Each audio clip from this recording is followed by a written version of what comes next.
नमस्कार मंडळी, कसे आहात? आय होप तुम्ही सर्व मजेत असणार. माहेरी होते म्हटलं चला मेहंदी पण लावून घेऊया डोक्याला, तर मेहंदी भिजत घातली. आणि इथे आमचा बाबू आहे जो म्हणजे मम्मीचे इथे 2 मांजरी तुम्हाला माहितीच आहे. त्यातला एक आजारी होता आणि त्याला काहीतरी इन्फेक्शन झालेलं म्हणून भाऊ त्याला हॉस्पिटलमध्ये घेऊन गेलेला आणि मग राणी त्याला औषध देते. इथे संध्याकाळ झालेली होती आणि मम्मीने मस्त इथे करायला घेतलेत आता मेयोनीजचे सँडविच. तर इथे कांदा कट करते, पत्तागोबी कट करून घेतली, त्यानंतर शिमला मिरची आणि गाजर बारीक कट केले, त्यामध्ये दही टाकून मिक्स केले आणि ते भरभरून मेयोनीज टाकले मम्मीनी आणि ते मिक्स करून घेणार आहे. इथे वहिनी मला मेहंदी लावून देते संध्याकाळी, तर वहिनीला सांगते मी पुढे पुढे लाव म्हणून, कारण माझे पुढे पुढे खूप पांढरे झालेत केस आणि आता केसांना काय वय नाही, केस कधी पण पांढरे होऊन जातात. तर इथे बघताय मम्मीने मस्त मिक्स करून घेतलंय आणि ब्रेडला लावून घेते. झटकीपट अशी रेसिपी होती ही मस्त. तुम्ही पण नक्की ट्राय करून बघा घरी माझ्या मम्मीची रेसिपी.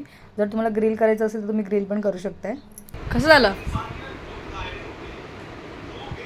मधली बहीण माझी यावेळेस काही जास्त दिवस राहिली नाही, 2च दिवस राहिली. ती लवकर गेली होती. बाकी मोठी बहीण मग मी होती म्हणून ती ये जाय करायची, तर ती पण होती. ती दाजी पण होते माझे. मामी सगळ्यांनी नाश्ता करून घेतलाय आणि छान झालं होतं, खरंच खूप छान झालं होतं. मी पण खाऊन घेतलं. त्यानंतर ना भावनी पिझ्झा आणलेला कामावरून येता येता, तर 3 पिझ्झा तो घेऊन आलेला होता, कारण यांनी मशीनमधून कापड काढलेलं होतं ना.